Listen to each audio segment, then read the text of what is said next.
Hello everyone, welcome back.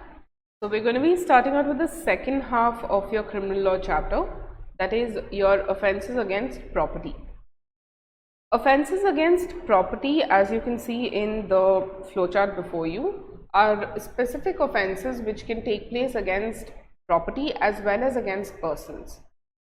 Let's look at some of them. There is theft, snatching, extortion, robbery, dacoity, criminal breach of trust, dishonestly receiving stolen property, cheating, fraudulent deeds, criminal trespass, mischief, etc. There are many of them. We'll be looking at each one of them individually. Let's look at the provisions of theft first under section 303. So the action of theft itself is the act of stealing something. It is the action of taking something dishonestly and involuntarily from another person. Sorry, the word is not involuntarily, it is taken without the consent of the other person. So when we have to look at the concept of theft, there is the requirement to dishonestly take property. This property must be movable property only, because it is not possible to actually steal immovable property in the sense that you cannot carry it and go and hide it somewhere. So when we refer to the provision of theft, we are referring only to movable property, that which can be taken out of the possession of someone and moved without their consent. And so property should be taken out of the possession without that person's consent, and that property must be moved in order to take that property.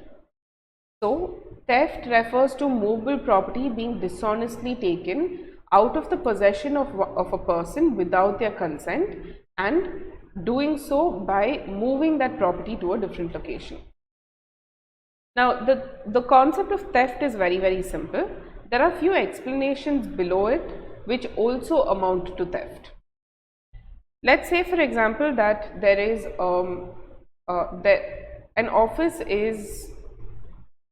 an office which has high-end computers and a lot of valuable machinery inside, or valuable computers and storage data, etc. inside that said office. Now every day the security guard and one other person ensures that the entire office space is under lockdown and that it is completely locked. Let's say, for example, that the machinery and the things inside that office is not exactly movable in nature, in the sense that it's been fixed into the flooring of the office. If it has been fixed like this, ideally it should not be capable of being moved. So we should not worry about theft in that case, right? Because the definition of theft says that only that which can be moved from a place without the consent of the owner. Let's say, for example, over here there is no movement of the property, but rather the security guard at night, when he is locking up the office and going, he purposely leaves the lock open such that anybody can come, simply remove the lock and then enter into the office premises. In this situation, the security guard is not moving any object. He is not taking it out of the possession of the owner, but rather he is simply keeping the lock open over here, so that if that thing is moved or if that lock is removed, then any person can come and steal the things inside the office. So explanation 1 is coming to say that even such an action amounts to theft. Even though you did not actually steal anything inside the office, it still amounts to theft. This explanation comes under explanation 3. A person is said to cause a thing to move by removing an obstacle that prevented it from moving, or separating it from any others, as well as by actually moving it. So the obstacle over here is the lock that was in place. Now if that lock is removed, then it is presumed that I am causing that thing to move, thereby making it movable property. Explanation 1. If a thing is attached to the earth, not being movable property is not the subject of theft. So again, only movable property is capable of theft, but if it cannot be moved, then it becomes immovable property. But as soon as that object becomes movable in nature, it is capable of being stolen. It is capable of theft. Say for example, there is a tree. A tree, as long as it is attached to the earth, becomes immovable property. But then the minute the tree is cut into wood, it becomes movable property. And now it is capable of being stolen. And this is your explanation 1. Explanation 4 goes ahead to say that if a person causes an animal to move, is said to move that animal and to move everything which in consequence of that motion so caused is moved by that animal. In short, even inducing an animal to move or to come forward or to go somewhere, that also amounts to a theft. Consent mentioned in this section may either be express or implied, and may even be given either by a person in possession or by the person having the authority, express or implied. So what are they saying? There must be a movement of immovable property. It must be taken out of the consent of the person. What is consent? The ability to say yes, I am okay with it, or yes, no, I am not okay with it. If someone comes and asks to borrow my phone and I say yes, that is consent. If someone comes and takes my phone without my permission, then we call that as theft. So this consent can be express or implied. Express means the word says it must be said out loud, but implied would mean by my actions consent is being expressed. So if someone comes and asks me, can I borrow your phone? I don't respond, but I take the phone and keep it inside a safe locker. Now if that person comes and steals my phone, then obviously they are not taking it with my consent, they are taking it against my consent. This is your explanation 5 of the provision for theft. Now, what is the punishment for theft? Punishment can be seen in the case of first offence, where an imprisonment of up to 3 years or fine or both. In the case of subsequent offences, it's a rigorous imprisonment of not less than 1 year, but may extend to 5 years. So 1 to 5 years or fine or both. In case the stolen property is less than 5,000 rupees and it is the first offence of that person, then a community service can be given to deter such a person. Apart from that, apart from the 3 years and the subsequent offences punishment, if the theft is in a dwelling house, the imprisonment will be 7 years plus fine. If the theft is by a clerk or servant of property, 7 years plus fine. And theft after preparation for causing death, hurt or restraint in order to commit that theft, it's a rigorous imprisonment of 10 years. Notice that these 3 provisions are much more serious in nature, because if a person who is living in the same house as you steals, the punishment will be higher because you had prior knowledge of that fact or the prior knowledge of that thing being in that house.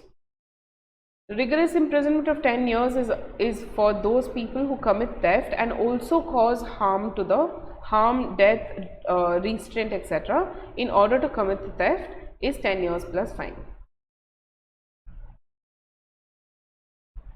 The next is your offence of snatching. Now the word snatching actually refers to theft itself, but this is the form of theft wherein the offender is seizing or grabbing very quickly from the possession of the person.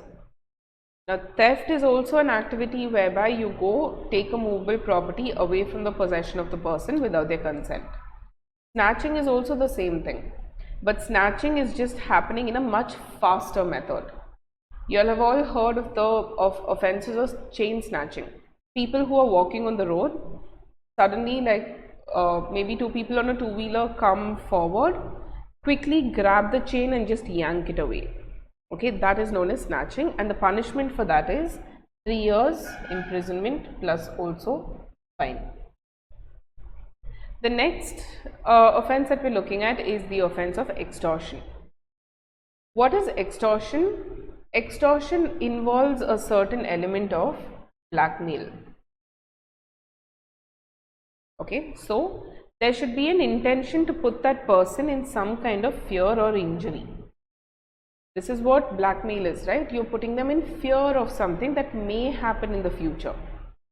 And by using this fear, you are getting this person to deliver any property or valuable security or anything which can be converted into a valuable security. So isn't this what extortion is? It is an extortion. It has an evil intent, in the sense that you wish to put that other person in fear of some injury and get that person to deliver some property to you. So it is also a form of theft only, but then in extortion you are getting that person to come and willingly give the items to you, but you are doing so by putting fear into their head.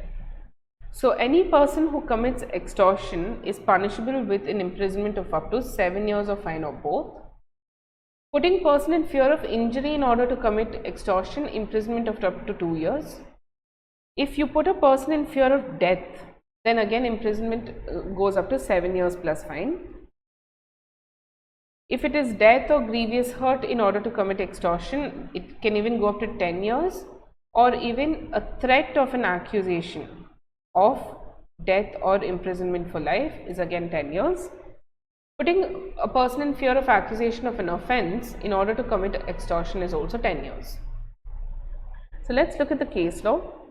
The accused, along with others, assaulted 2 persons and forcibly took their thumbprints on 3 blank papers. The court observed that the cases frequently occur which turn on the difference between giving and taking of thumb impression. The forcible taking of a thumb impression does not necessarily involve inducing the victim to deliver papers with thumb impressions. Therefore, the offense of extortion is not established, but rather it is not a case of theft because papers were not taken from the victim's possession. It is a case of criminal force or assault only. What are they explaining over here? They are saying that certain persons forcibly took their thumb impressions on 3 blank papers. Now, the blank paper does not signify anything. It does not signify possession of anything at all. Taking and giving these thumb impressions, the court decided that there is no case of theft over here. There is also no case of extortion over here, but rather you are just forcing that person to do something against their interest. So the court simply declared this to be a case of criminal force or assault. As we saw, what is the distinction between extortion and theft? Extortion is done wrongfully getting the consent of the owner, while there is no presence of consent in case of theft. Okay. In theft, you are taking it against their consent.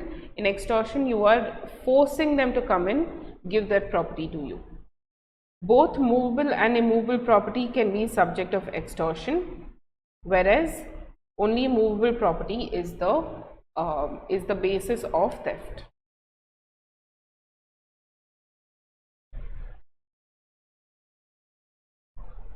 We are going into the next offense, that is your section of robbery under section 309. Now, robbery, if you see, is the same as theft only, or robbery is the same as extortion also. So, what exactly is the difference between robbery, theft and extortion? We look at when theft is robbery and when extortion amounts to robbery. Theft is robbery if, in the fear of instant death, hurt, or wrongful restraint, a person voluntarily causes or attempts to cause the death of a person, hurt or wrongful restraint, or fear of instant death, hurt or wrongful restraint. So, along with these factors, if there is elements of theft, then we can say it amounts to robbery.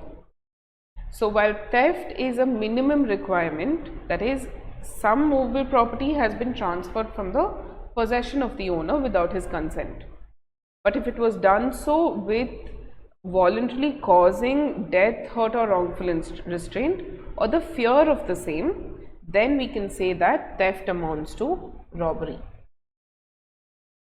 Now, when does extortion become robbery? They're saying that when a person is put in fear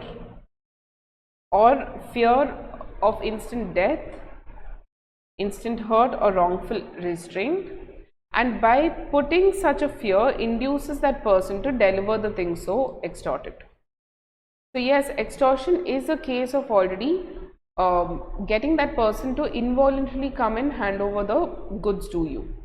But here, where there is an element of fear of instant death, instant hurt or wrongful restraint, and the elements of extortion are there, then we can say that even extortion has become robbery over here.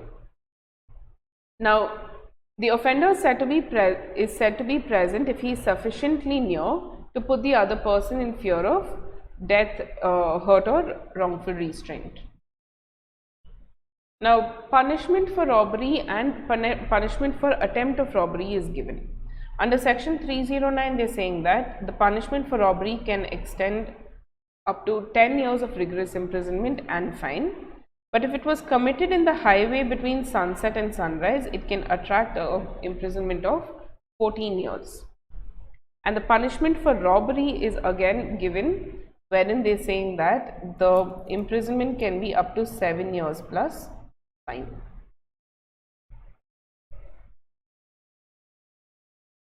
The next provision is known as dacoity. Dacoity comes under section number 310. Dacoity is armed robbery. It is armed robbery or its attempt by 5 or more persons in active participation or aiding. So, there should be at least 5 persons involved. They must commit robbery or even attempt to commit robbery, and any person who is aiding is also said to commit dacoity. The punishment for this is very high because they are saying it can be imprisonment for life, rigorous imprisonment which may extend up to 10 years plus fine. So, we have now seen the definitions of theft, extortion, robbery. When does theft and extortion amount to robbery, and what is dacoity, as well as snatching.